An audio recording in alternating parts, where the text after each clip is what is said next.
Hello বন্ধুরা, আজকের এই ভিডিওতে জেনে নিন যদি মুঘলেরা ভারতে না আসতো তাহলে কেমন হতো আজকের Bharatvarsha. What would have happen if Mughals had never come to India. 16 দশকের শুরুতে মধ্য এশিয়ার এক শাসক দল লুটপাট এবং সাম্রাজ্য বিস্তারের স্বপ্ন নিয়ে এসে পৌঁছায় ভারতবর্ষের মাটিতে। এরপর বাবর ও তার উত্তরাধিকারীরা ধীরে ধীরে পুরো ভারতবর্ষে কবজা করে বসে আর প্রায় 300 বছর ধরে এই হিন্দুস্থানে শাসন করে।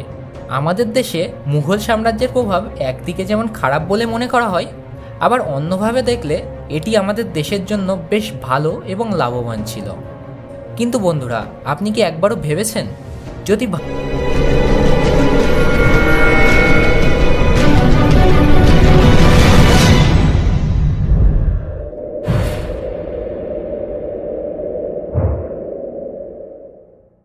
বন্ধুরা, ভিডিওটি শুরু করার আগে আপনাদেরকে এটি জানিয়ে রাখা জরুরি মনে করি যে আমাদের উদ্দেশ্য কোনো প্রকার ব্যক্তি, ধর্ম বা সম্প্রদায়কে নিচু দেখানো অথবা আমাদের দেশের ইমেজকে খারাপ করা নয়। এই জন্য মনে কোনো দ্বিধাবোধ না রেখে ভিডিওটি দেখুন, আশা করি ভালো লাগবে। এটা মানতে হবে যে শুরুর দিকে মুঘলেরা ভারতে এসেছিল কেবলমাত্র ভারতের ধনসম্পদকে লুট করার জন্য, কিন্তু এখানের পরিবেশ, লোকজন, সংস্কৃতি দেখে তাদের মন বদলে যায়। তারা এখানে চিরতরে থেকে যায় এবং শাসন করতে থাকে। তারা এখানের লোকজনের সাথে মিশে যায়, সংস্কৃতি ও রীতিরিবাজে যোগদান দিতে শুরু করে। ইতিহাসের পাতা উল্টালেই যেমন উঠে আসে হিন্দু বিরোধী মুঘল শাসক ঔরঙ্গজেবের ইমেজ, তেমনি আবার আকবরের ধর্মনিরপেক্ষ ইমেজও আমরা দেখতে পাই। এনাদের ব্যাপারে ইতিহাসে বলা অনেক কথাই তো সত্যি, কিন্তু এগুলি ছাড়াও মুঘল শাসনের এমন কিছু পয়েন্ট আছে যেগুলি আপনার জানা দরকার। ফরাসি শব্দ থেকে এসেছে এই মুঘল শব্দটি, আর এই শব্দটির ব্যবহার মঙ্গলসরা করত। তাহলে বলে রাখি, মঙ্গলস হল মধ্য এশিয়ার একটি জনজাতি যাদের নামে নামকরণ আজকের মঙ্গোলিয়া দেশের। ভারতে আসা মুঘলেরা চেঙ্গিস খান ও তৈমুরের বংশধর ছিল। মধ্যে পড়ত আজকের দিনের ভারত সহ বাংলাদেশ, পাকিস্তান ও আফগানিস্তানের মতো দেশগুলি। 1526 সালে পানিপথের প্রথম যুদ্ধে মোহাম্মদ জেহেরউদ্দিন বাবর ইব্রাহিম লোদিকে হারিয়ে দিল্লিতে মুঘল সাম্রাজ্যের স্থাপন করে। আর সময় যত এগোতে থাকে এই সাম্রাজ্যের বিস্তার তত বাড়তে থাকে। বাবরের পর তার পুত্র হুমায়ুন, এরপর আকবর পুরো হিন্দুস্তানে মুঘল সাম্রাজ্যের ছাপ ফেলে দেয়। আর এরকমভাবে চলতে থাকে মুঘল শাসক ঔরঙ্গজেবের শাসনকাল পর্যন্ত। যেই সময় হিন্দুস্তানে মুঘল বংশের প্রথম পথ চলা শুরু হয়, তখন আমাদের ভারতবর্ষ অনেক ছোট ছোট খণ্ডে বিভক্ত ছিল, আর প্রত্যেকটি জায়গার রাজারা নিজেদের প্রজাদেরকে তো খুবই খুশিতে রাখতেন, কিন্তু ছোটোখাটো ব্যাপার নিয়ে নিজেদের মধ্যে লড়তে থাকতেন। আর এটিরই ফায়দা এই মুঘলেরা উঠিয়েছিল। অবশ্য আপনি এটাও বলতে পারেন যে বাইরের লোকেরা যে দেশটিকে হিন্দুস্তান ভাবত, বাস্তবে সেটি অনেক ভাগে বিভক্ত ছিল, যেগুলোকে মুঘলেরা একত্রিত করে হিন্দুস্তান বানায়। এই হিন্দুস্তানের মিনিং বা অর্থ হিন্দুদের দেশ, এটি যদি আপনি ভেবে থাকেন তাহলে আপনার ধারণাটি সম্পূর্ণ ভুল। আসলে সিন্ধু নদীকে ফার্সি ভাষায় হিন্দু বলা হতো, আর এই নদীর এপারের এলাকা অর্থাৎ ভারতবর্ষকে পশ্চিমী দেশের লোকেরা হিন্দ বলতো। আর এই হিন্দ শব্দ থেকে হিন্দুস্তানের বীর রাজা অথবা রাজপুতেরা বিনা যুদ্ধেই নিজেদের রাজ্যকে মুঘলদের হাতে সমর্পণ করে। তবে বন্ধুরা, মুঘলেরাও অনেক রাজাদের সাথে চুক্তি করে, তাদের রাজকুমারীদেরকে বিবাহ পর্যন্ত করে, আর হিন্দুদেরকে মুঘল প্রশাসনে জায়গা দেন। যেমন আমিরের কাছোয়া রাজপুতেরা সবসময়ই মুঘলীয় সেনার উচ্চপদে স্থান পেয়েছে। এত কিছু হওয়ার পরেও ইতিহাসবিদদের যদি কথা মানেন, তাহলে মুঘলেরা এই হিন্দুস্তানকে মন থেকে তাদের দেশ মানত। আর এটাই একমাত্র কারণ ছিল যে অন্য বিদেশি আক্রমণকারীদের কথা মাথায় রেখে মুঘলেরা প্রথমে খণ্ডে খণ্ডে বিভক্ত হয়ে থাকা হিন্দুস্তানকে একত্রিত করে এবং শক্তিশালী করে তোলে। অনেকে এটা মানেন যে যদি মুঘলেরা ভারতে না আসতো তাহলে আজ ভারতবর্ষ এত বড় দেশ থাকতো না, অনেক ছোট ছোট দেশে বিভক্ত হয়ে পড়ত। এত ভেদাভেদ, এত ভাষার বৈষম্য, কয়েক কোটি লোকজন, এসবকে এক সূত্রে বাঁধা খুব একটা সহজ কাজ ছিল না।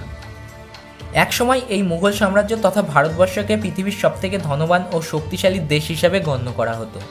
সেই সময় পুরো পৃথিবীর 4 ভাগের 1 ভাগ ধনসম্পদ কেবলমাত্র এই হিন্দুস্থানেই ছিল। মুঘলেরা ব্যবসা বাণিজ্যের বিকাশের জন্য তৈরি করে রাস্তা, নদীতে ভাসায় জাহাজ, আর সমুদ্র কিনারে তৈরি করে বড় বড় বন্দর। ইতিহাসবিদদের মতে সেই সময় মুঘলদের এত ধনবান হওয়ার পিছনে অনেক কারণ ছিল, যার মধ্যে প্রধান কারণ হলো মুঘল শাসক দ্বারা নেওয়া ট্যাক্স। মুঘল শাসনকালে কৃষকদের কাছ থেকে কৃষিকর নেওয়া হতো, জল ব্যবহার করার জন্য দিতে হতো কর। এছাড়াও ধর্মের বিবেচনায় নানা ধরনের কর নেওয়া হতো। হিন্দুদেরকে জাজিয়া কর অর্থাৎ পুজো করার জন্য রাজস্ব দিতে হতো।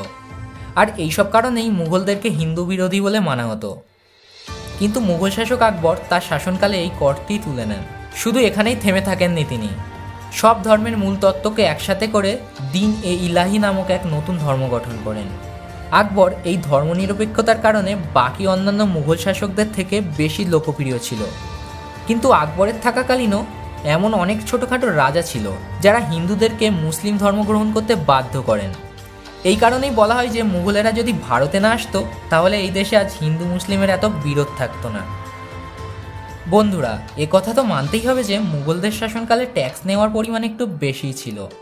কিন্তু কথাও সত্যি যে মুঘলেরা হিন্দুস্তানকে আগ্রার ফোর্ট, দিল্লির লালকেল্লা, 15 একর জমিতে ছড়িয়ে থাকা ফতেপুর সিক্রির রাজমহল আর প্রেমের দুনিয়ার সব থেকে বড় প্রতীক বিশ্বখ্যাতি তাজমহল উপহার দেয়, যেগুলি নিয়ে আমরা আজ গর্ববোধ করি। মুঘলেরা ভারতে লুটপাট করেনি, বরং এইসব স্থাপত্যের উপর পয়সা খরচ করে দেশের আর্নিংয়ের এক নতুন পথ দেখায়। আজ তাজমহল থেকে আয় হয় বছরে প্রায় 20 কোটি টাকা। অন্যদিকে কুতুব মিনার থেকে 10 কোটি, লাল কেল্লা সহ অন্যান্য জায়গা থেকে 6 কোটি টাকা করে সরকারি রাজস্ব ভাণ্ডারে জমা হয়। যদি মুঘলেরা ভারতে না আসতো তাহলে আমাদের দেশে এত বড় বড় স্থাপত্য ও তা থেকে প্রসূত উপার্জন থেকে আমরা বঞ্চিত থাকতাম। এছাড়াও মুঘলেরা যুদ্ধের সেই পুরাতন রীতিনিবাজ, সেই সময় সুতের কাপড়, মশলা, নীল, রেশম সহ নানা ধরনের উৎপাদন ভীষণ হারে বেড়ে যায় এবং এগুলি অন্য দেশে রপ্তানি হতে থাকে। ওই সময় প্রশাসন তো মুঘলদের হাতে ছিল, কিন্তু ব্যবসাতে হিন্দু ব্যবসায়ীদের দাপট সব থেকে বেশি ছিল। অন্তর্রাষ্ট্রীয় ব্যবসা বাড়ানোর জন্য আকবর এমন কিছু পদক্ষেপ ওঠায় যার ফলে পশ্চিমী দেশগুলো থেকে অনেক ব্যবসায়ী ভারতে আসা শুরু করে। ইস্ট ইন্ডিয়া কোম্পানিও ভারতে এইরকম ব্যবসায়ীদের রূপে আসে, যারা পরে মুঘল সাম্রাজ্যকে শেষ করে দেয় আর ভারতবর্ষের শাসন শুরু করে। এটা বলা যায় যে যদি মুঘলেরা ইংরেজদেরকে সুযোগ না দিত তাহলে হয়তো তারা এদেশে রাজ করতে পারত না।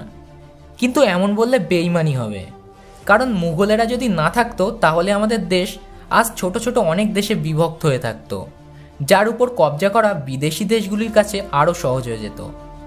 ইংরেজরা মুঘলদের দ্বারা স্থাপিত ছোট ছোট কুটির শিল্পকে একেবারে শেষ করে দিয়েছিল। ভারতের যে প্রাচীন ধনসম্পদকে হাতছাড়া করে আজ আমরা আফসোস করি, সেগুলি দিল্লির সম্রাট বা তারপরে আসা মুঘলেরা নয়, ইংরেজরাই সব থেকে বেশি লুট করে আর বিদেশে রপ্তানি করে। 1700 সালের দিকে অর্থাৎ ইংরেজদের শাসনকালের আগ মুহূর্ত পর্যন্ত আমাদের দেশের জিডিপি পুরো দুনিয়ার প্রায় 24% ছিল।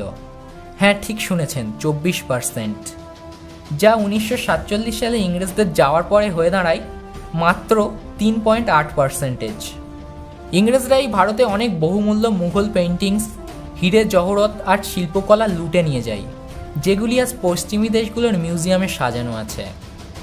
এই লুট করা জিনিসগুলোর মধ্যে বহুমূল্য কোহিনূর, যেটি আজ কুইন এলিজাবেথের মুকুটে লাগানো আছে, একটি উদাহরণ মাত্র। একদিকে যেমন মুঘলেরা হিন্দুস্তানকে আর্থিক দিক থেকে মজবুত বানিয়েছে, অন্যদিকে তারা হিন্দুস্তান